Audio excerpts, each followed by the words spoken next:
I am Alan Kurtz. I am the senior gameplay designer on Battlefield 3. I've been with DICE for about 7 years now. I started out on 2142.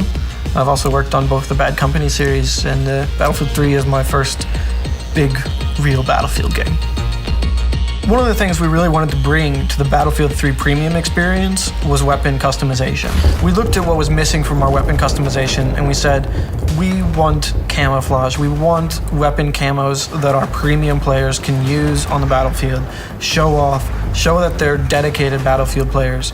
So we have brought the F2000, the Peschneg, the L96 sniper rifle, and the Scar H carbine, and we have brought you some weapon camos that you can unlock through assignments.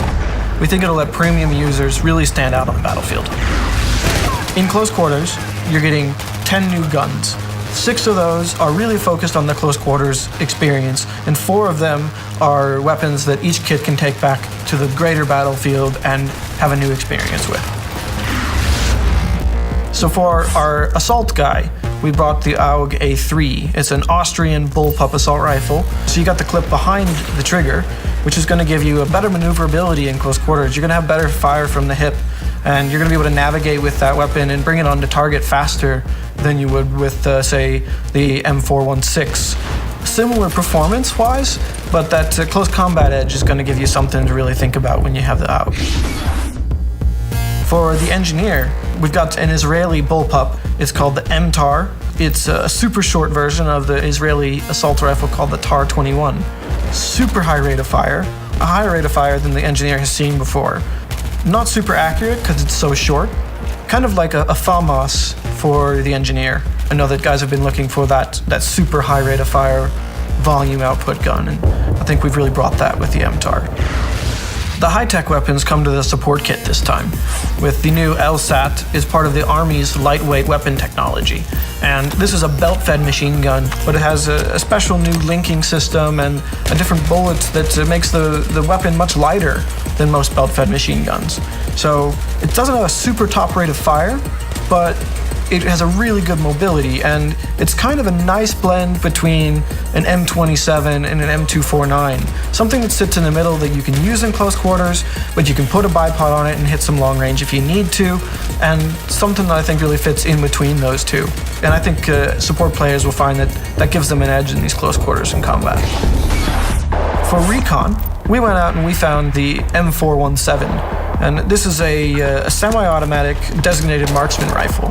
The 20-round magazine, which is a bigger magazine that's been available, with also the big hard-hitting round from the Mark 11 with the 7.62 NATO round.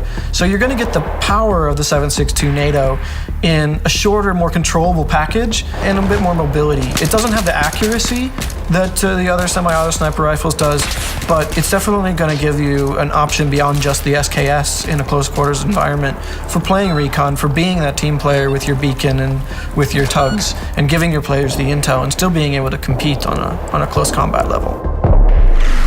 When we look at weapons, we've got the ones that are class specific, but we also always have some all-kit weapons. Our PDWs, our shotguns. And we looked at our personal defense weapons and we realized we didn't have something that was hard-hitting up close with a good rate of fire. So we looked at the M5K. It doesn't have a very big clip, but it fires a powerful 9mm round.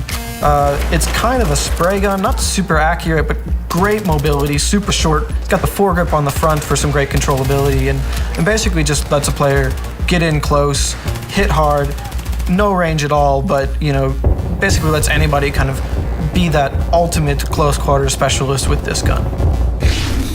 Then we looked at the flip side, which is the shotguns. We wanted to bring back a pump shotgun that people could say, this is a combat pump shotgun. So we have brought over the SPOS 12. It's really an accurate pump shotgun. It's got a tight spread. You got to really get in close with it or be real accurate with it to get the full effect of it. It's a little bit of a blend of the speed of a semi-auto with a nice tight choke on the shotgun. Your pellets are going to land together, and I think we'll find players are going to really enjoy the new aspect of the SPOS 12 when it comes into their close quarters combat.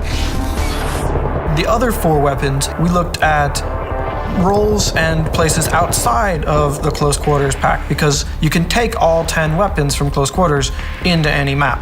and that's been really important for us. So on the Assault kit, we've brought over the SCAR L, and this brings a super popular SCAR platform from the Engineer over to the Assault side. It's a relatively low rate of fire, and it fires the same round as a M16, but it's much more controllable. It's really good at hitting mid and long range. It's got good accuracy, it's a nice balanced gun, and I think players who generally gravitate towards an L85 or an AK will find that this gun might be a little bit more their style in the mid-range combat.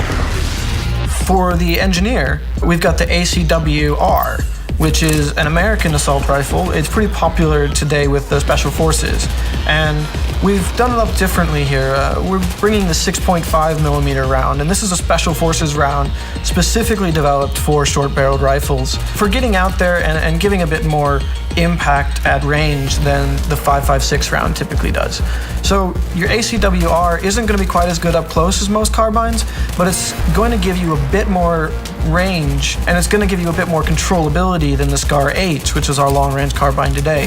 So I think it'll fit into a niche where some players have been complaining that they don't quite have what it takes at distance with a carbine, while giving them a trade-off that still makes it a balanced gun. Recon has always been about long range. We knew we had to bring in something bolt action that players were really going to be able to say, this is a new bolt action gun, it's something I haven't seen before, something unique. So we went out and looked, and we found the JNG 90. This is actually a Turkish rifle, renowned for its accuracy, one of the most accurate sniper rifles in the whole world. We think that players, when they get their hands on this, will be making those long-range headshots and really pulling down some marksman bonus with this one. Finally, for support, we've got the L86 LSW. That stands for Light Support Weapon. This is the British Army's light support weapon. It's a clip-based weapon. It's got about 42 rounds or so in the magazine, similar to an RPK or an M27, except this one's bullpup. This is the big brother of the L85 for the assault class. Super accurate, great on a bipod, but also has some mobility bonuses, so it'll let it double up in the close quarters environment, especially if you slap a laser sight on there or a foregrip, and you can really get a nice, good, accurate close combat light support weapon. I think players who like the L85 will find a support weapon that they can really go to in the L86.